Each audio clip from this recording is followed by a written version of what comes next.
सरकारची भूमिका असेल? प्रत्येक जण आपली भूमिका मांडू शकतो, काही सुरुवातीला मांडून बदलू शकतो, काही बदललेल्या भूमिका पूर्वत घेऊ शकतो।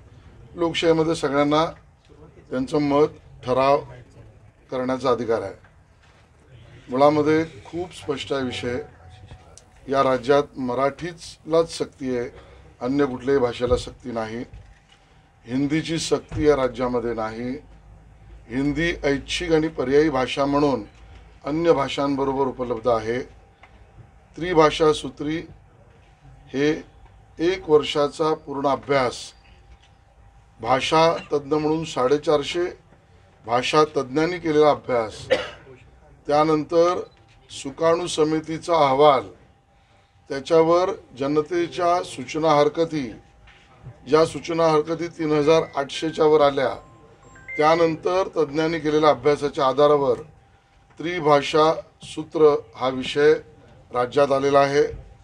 या अगोदर हाही मुद्दा स्पष्ट केला पाहिजे, त्रिभाषा सूत्रीचं जनक 1965चा शैक्षणिक अहवाल काँग्रेसच्या काळात, 1968ला शासन निर्णय काँग्रेसच्या काळात हा झालेला आहे। हा त्याचा पूर्व अभ्यास आहे।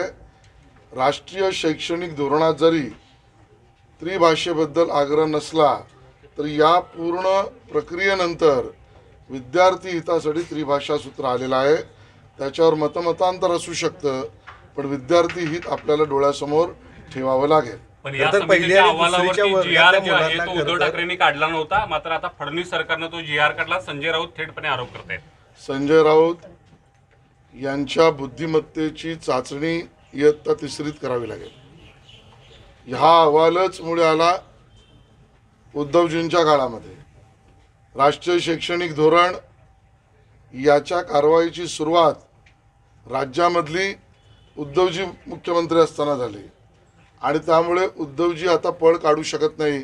संजय राऊत त्यांना पडद्याआड टाकण्याचा किती प्रयत्न केला तरी ते पडद्याआड जाऊ शकत नाही। आणि त्याहीपेक्षा जे काँग्रेसने हिंदी भाषा सक्ती 5वी 6वी 7वीच्या विद्यार्थ्यांना लावली, उद्धवजींनी ती पुढे चालू ठेवली। आताच्या सरकारने मात्र 5वी 6वी 7वीच्या हिंदी भाषेची म्हणजे 3री भाषा म्हणून ती सक्ती काढून ती पर्यायी केली। याचं उत्तर संजय राऊत देऊ शकतील का? नाहीतर त्यांना मी ट्युशन द्यायला तयार आहे। उद्याच्या मोर्चाकडे कसे बघताय? कारण उद्याच्या मोर्चात जी.आर. ची होळी करणार आहे किंवा मनसेकडून मोर्चा काढणारच अशा प्रकारची भूमिका घेतली जाते, जाणीवपूर्वक घेतली जाते असा आपला आरोप आहे। मुळामध्ये ज्याला त्याला मोर्चा काढायचा पूर्ण अधिकार आहे। मी कोण काय मोर्चा काढतंय त्या पक्षावर बोलण्याऐवजी हे जे काही चालू आहे ना ते अनाकलनीय आणि अनाठायी आहे। अनाकलनीय यासाठी कारण सक्ती कुठलीच नाही, हिंदी भाषेत तर नाहीच नाही, मराठीची पूर्ण सक्ती आहे, तरीही या गोष्टी का घडतायत म्हणून अनाकलनीय। आणि अनाठायी यासाठी की जी.आर.मध्ये स्पष्टता आहे, सर्व गोष्टी रेकॉर्डवर स्पष्ट दिलेल्या आहेत आणि मग अशा पद्धतीच्या अनाकलनीय आणि अनाठायी गोष्टी याचा समाजही विचार करेल असं आमचं। तर लहान मुलांमध्ये 3 भाषा डोक्यात घातल्यानंतर पक्षांना या संदर्भात मोर्चामध्ये सहभागी होण्यासाठी आवाहन केलं जाते। राष्ट्रवादी शरद पवार गटानं देखील आता आपण या सगळ्या मोर्चामध्ये सहभागी होणार असल्याचं बघा, कोण कोणाला आवाहन करतं, कोण कोणाबरोबर राहतं, ते मोर्चात राहतं का मोर्चा बाहेर राहतं, हे सगळं महत्त्वाचा मुद्दा नाही। महत्त्वाचा मुद्दा राज्यामध्ये मराठीचीच सक्ती आहे, हिंदीची सक्ती नाही। त्रिभाषा सूत्रामध्ये विद्यार्थ्यांचं हित आहे। त्रिभाषा शिक्षणामध्ये आणि प्राथमिक शिक्षणामध्ये या राज्यात चालूच आहे। जी अन्य माध्यमांच्या शाळा राज्याच्या आहेत म्हणजे स्टेट बोर्डाच्या, एडेड आणि बरोबरीने सेल्फ फायनान्स, या तिन्हीमध्ये आजही राज्यामध्ये 3 भाषा शिकवली जाते। याचा थोडा अभ्यास मंडळींनी करावा। याच राज्यामध्ये IGSC, ICSC, IB, Cambridge, CBSE माझीच मराठी मुलं महाराष्ट्रातली 3 भाषा शिकतायत, त्यामुळे नवीन काही चालू नाही आहे म्हणून म्हटलंय अनाकलनीय अनाठायी आहे। खरं तर लहान मुलांच्या डोक्यामध्ये 3 भाषा होण्यासंदर्भातलं आवाहन केलेलं आहे। भाजपची काय भूमिका असणार आहे? भाजपची भूमिका स्पष्ट आहे, मराठीसाठी कट्टर आणि हिंदुस्थानी भाषाचे खुणी नाही. आम्ही मराठीचे कट्टर, पण विद्यार्थी हितात कुठलंही तडजोड नाही. पण महायुतीमध्ये देवेंद्रजींचं म्हणणं आहे की हा अनिवार्य नाही. एकनाथ शिंदे म्हणतायत की अनिवार्य हा शब्द आम्ही काढून टाकला. दुसऱ्या बाजूला अजितदादा म्हणतात की 5वी पर्यंत या विषयी कुठलीही सक्ती नको, 5वी नंतर देखील ऐच्छिकच तो विषय असं अजितदादा म्हणतायत. तिघेही एकच बोलतायत, गैरसमज करू नका. अनिवार्यता काढली या तिघांच्याच सरकारने, आणि त्यामुळे सक्ती नाही जे दादा म्हणतायत तेही सत्य आहे. कारण 5वी 6वी 7वीची सक्ती काढली जे मी म्हटलं, आणि ती पर्याय केली. पण दादाही तेच म्हणतात जे जी आर म्हणतोय, आणि जी आर मध्ये काय म्हटलं हेच केलेला निर्णय देवेंद्रजी आणि एकनाथजी म्हणतात.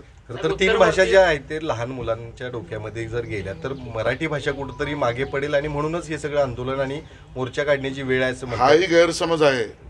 20% विद्यार्थी माझ्या महाराष्ट्रातले मराठी आजही 3 भाषा शिकतायत. हे यांच्या गावातही नाही आहे, या विषयावर तर येतही नाही आहेत. पहिली गोष्ट ही त्यांनी समजून घेतली पाहिजे. दुसरा, अन्य भाषांच्या माध्यमाच्या शाळा या चालूच आहेत, त्या माध्यमात ते शिकतायत, इंग्रजीत शिकतायत आणि हिंदी आता त्यांना तिसरा त्यांचाही विषय आहे. पुढचा मुद्दा असा आहे की याच्यावर तज्ज्ञांनी अभ्यास केला आहे, आणि यापुढेही 1ली ते 4थी या धोरणात स्पष्ट आहे. जरा वाचण्याचा त्रास या मंडळींनी घेतला पाहिजे. ही तोंड ओळख तोंडी भाषा म्हणून आहे, जी आज गल्लोगल्ली गावोगावी पण आहे, आणि म्हणून तोंड ओळख तोंडी भाषा त्याच्यावर दबाव पडेल म्हणून लिखाण, पठण, वाचन असा 4थीपर्यंत भागच नाही आहे. आणि त्यामुळे जो विषयच नाही आहे तो विषय निर्माण केला जातोय. विद्यार्थ्यांना, मराठी मनाला आणि महाराष्ट्राला थेट आम्ही आमची गोष्ट पोहोचवू. हा मोर्चा विद्यार्थी हिताचा नाही असं म्हणायचंय का? काय वेगळा अजेंडा दिसतोय? त्यांनी त्यांचं ठरवावं. आम्हाला विद्यार्थी हित जे सरकारला वाटतं ते आम्ही केलं. त्यांना वाटत असेल विद्यार्थी हित आहे, त्यांनी त्याची बाजू जरूर मांडावी. मुंबईचा पुढचा महापौर हा उत्तर भारतीय या फालतू गोष्टींवर मी प्रतिक्रिया देणार नाही. मुंबईचा पुढचा महापौर हा महायुतीचा असेल एवढं मी नक्की सांगेन.